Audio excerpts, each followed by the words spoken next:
ବହୁତ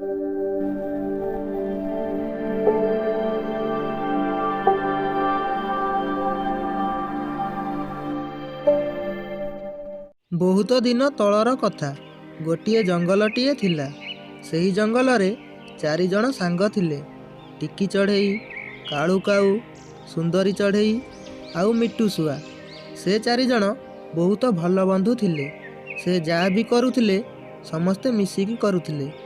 ଯେଉଁଠିକି ଯାଉଥିଲେ ମିଶିକି ଯାଉଥିଲେ। ସେମାନଙ୍କର ଦୁଃଖ ସୁଖରେ ସମସ୍ତେ ଠିଆ ହେଉଥିଲେ। ସେମାନଙ୍କର ବନ୍ଧୁତାକୁ ଦେଖି ଜଙ୍ଗଲର ସବୁ ଚଢ଼େଇମାନେ ତାଙ୍କ ଉପରେ ଈର୍ଷା କରୁଥିଲେ। ଏମିତି ଦେଖୁ ଦେଖୁ ବର୍ଷ ଶେଷ ହେବାକୁ ବସିଲାଣି। ଆଉ କିଛି ଦିନ ପରେ ନୂଆ ବର୍ଷ ଆସୁଥିଲା। ସାଙ୍ଗମାନେ, ଦେଖୁ ଦେଖୁ ଆସି ବର୍ଷ ଶେଷ ହେବାକୁ ବସିଲାଣି, ହେଲେ ଆମମାନଙ୍କୁ ତ ଜଣାପଡ଼ୁନି। ମୁଁ କ'ଣ କହୁଥିଲି କି, ଏ ବର୍ଷ ଶେଷ ହେବା ପୂର୍ବରୁ ଆମେ ଗୋଟେ ଭଲସେ ବଣଭୋଜି କରନ୍ତେ। ଆଉ ବଣଭୋଜି କରି ମଜାମସ୍ତି କରିକି ଏ ବର୍ଷକୁ ବିଦାୟ ଦିଅନ୍ତେ। କାଳୁ କାଉ ପାଖରୁ ବଣଭୋଜି କଥା ଶୁଣିକି ସମସ୍ତେ ବହୁତ ଖୁସି ହେଇଯାଆନ୍ତି। କାରଣ ଏତେ ଦିନ ପରେ ସେମାନେ ବଣଭୋଜି କରିବେ ଆଉ ବହୁତ ମଜାମସ୍ତି କରିବେ। ହେଲେ ଟିକି ଚଢ଼େଇ ଉପରୁଆ ଖୁସି ହେଉଥାଏ, କିନ୍ତୁ ତା ମନ ଭିତରେ ବହୁତ ଦୁଃଖ ଭରିକି ଥାଏ। କାରଣ ଟିକି ଚଢ଼େଇଙ୍କର ବହୁତ ଗରିବ ଥିଲେ। ତାଙ୍କ ପାଖରେ ବେଳେବେଳେ ଖାଇବା ପାଇଁ ବି ପଇସା ଅଣ୍ଟୁ ନଥିଲା। କିନ୍ତୁ ଆଉ ତାର 3 ଜଣ ସାଙ୍ଗ ଧନୀ ଘରର ଚଢ଼େଇ ଥିଲେ। ସେମାନଙ୍କ ପାଖରେ ପଇସାର ଅଭାବ ନଥିଲା। ହେଲେ ସେମାନଙ୍କ ଆଗରେ କେବେ ବି ତାର ପରିସ୍ଥିତି ବିଷୟରେ କହୁନଥିଲା। ଆରେ କାଳୁ କାଉ, ମୁଁ ତ ମନେ ମନେ ଭାବୁଥିଲି, ତୁ ତ ମୋ ମୁହଁରୁ ଛଡ଼େଇ ନେଲୁ। ଏତେ ଦିନ ହେଲାଣି ଆମେ ଗୋଟେ ଭୋଜି ବି କରିନାହାନ୍ତି। ଯାହା ହଉ, ଏତେ ଦିନ ପରେ ଆମେ ଗୋଟେ ବଣଭୋଜି କରିବା।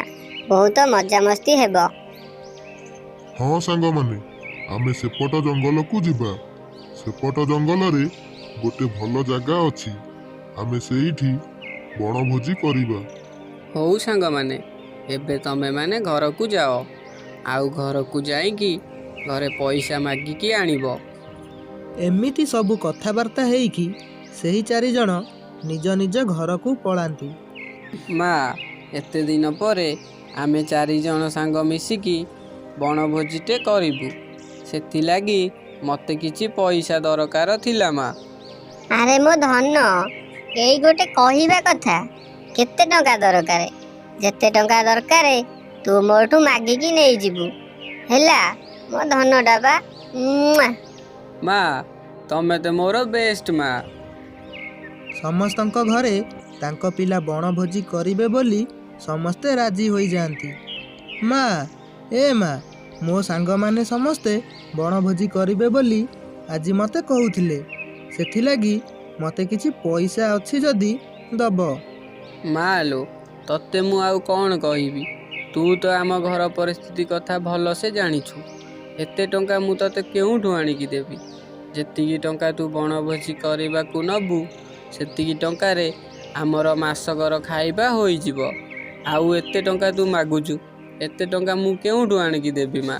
ମୁଁ ବି ଚାହୁଁଛି ଲୋ ମା, କି ମୋ ଝିଅ ସମସ୍ତଙ୍କ ରକମ ମଜାମସ୍ତି କରୁ, ବୁଲାବୁଲି କରୁ।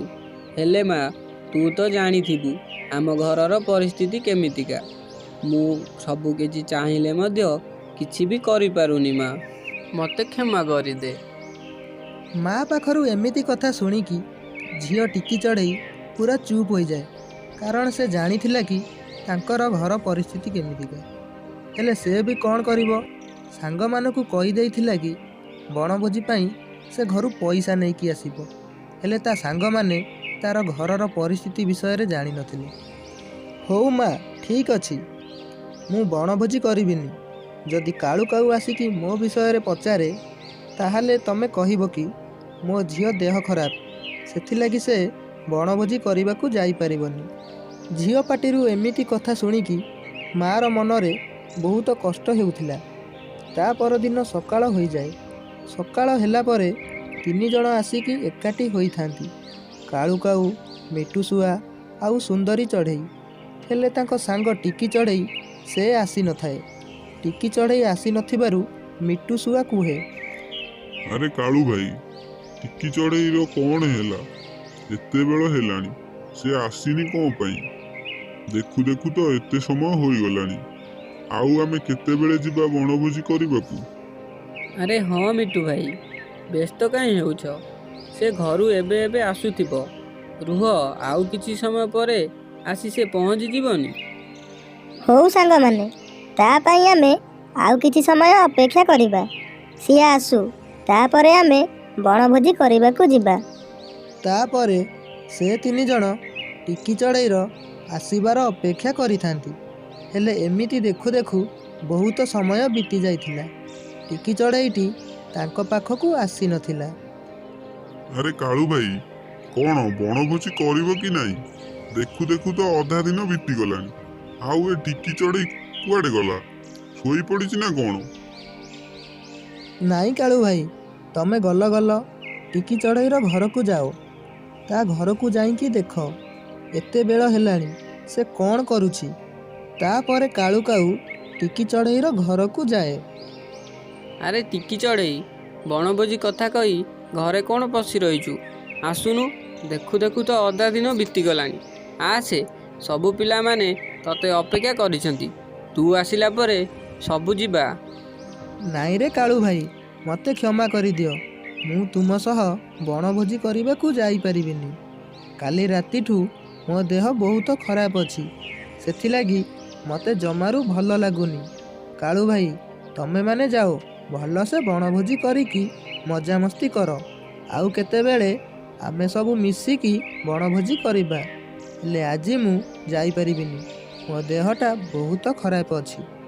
କାଳୁ କାଉ ଶେଷରେ ନିରାଶ ହୋଇ ଟିକି ଚଢ଼େଇର ମା ପାଖକୁ ଆସି ପଚାରିଲା, ଆଣ୍ଟି, ଟିକି ଚଢ଼େଇ ଦେହ କ'ଣ ହୋଇଛି? ଆମେ ସବୁ ଭାବୁଥିଲୁ କି ସମସ୍ତେ ମିଶିକି ବଣଭୋଜି କରିବୁ, ହେଲେ ସେ ତ କହୁଛି ମୋ ଦେହ ଖରାପ, ମୁଁ ବଣଭୋଜି କରିବାକୁ ଯାଇପାରିବିନି।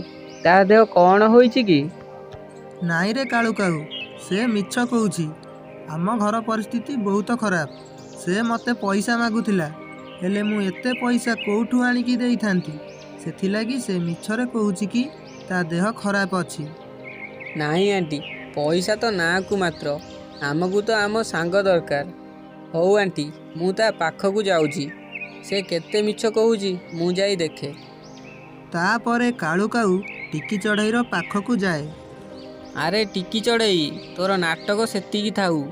ଆଣ୍ଟିଙ୍କ ଠାରୁ ମୁଁ ସବୁ ସତ ଜାଣିସାରିଛି। ଆଉ ନାଟକ ନ କରି ଆମ ସାଙ୍ଗରେ ଚାଲ। ତାପରେ ଟିକି ଚଢ଼େଇ ଆଉ କାଳୁ କାଉ ଦୁହେଁ ସାଙ୍ଗ ହୋଇ ସେମାନଙ୍କ ପାଖକୁ ଗଲେ। ଟିକି ଚଢ଼େଇ ଆସିବା ପରେ ସମସ୍ତଙ୍କର ମନ ଖୁସି ହୋଇଯାଏ। ଆଉ ତାପରେ ସେ ଚାରିଜଣ ମିଶିକି ମଜାମସ୍ତି କରନ୍ତି, ଡିଜେ ବଜାଇ ନାଚନ୍ତି, ଆଉ ମଜା ନିଅନ୍ତି। ଏମିତି ଭିଡ଼ିଓ ଗୁଡ଼ିକ ଦେଖିବା ପାଇଁ ଆମର ଚ୍ୟାନେଲକୁ ସବସ୍କ୍ରାଇବ୍ କରନ୍ତୁ, ଆଉ ପାଖରେ ଥିବା ବେଲ୍ ଆଇକନ୍କୁ ପ୍ରେସ୍ କରନ୍ତୁ। ଏହି ଭିଡ଼ିଓଟି ଭଲ ଲାଗୁଥିଲେ ଭିଡ଼ିଓକୁ ଗୋଟିଏ ଲାଇକ୍ ଆଣ୍ଡ ସେୟାର କରନ୍ତୁ।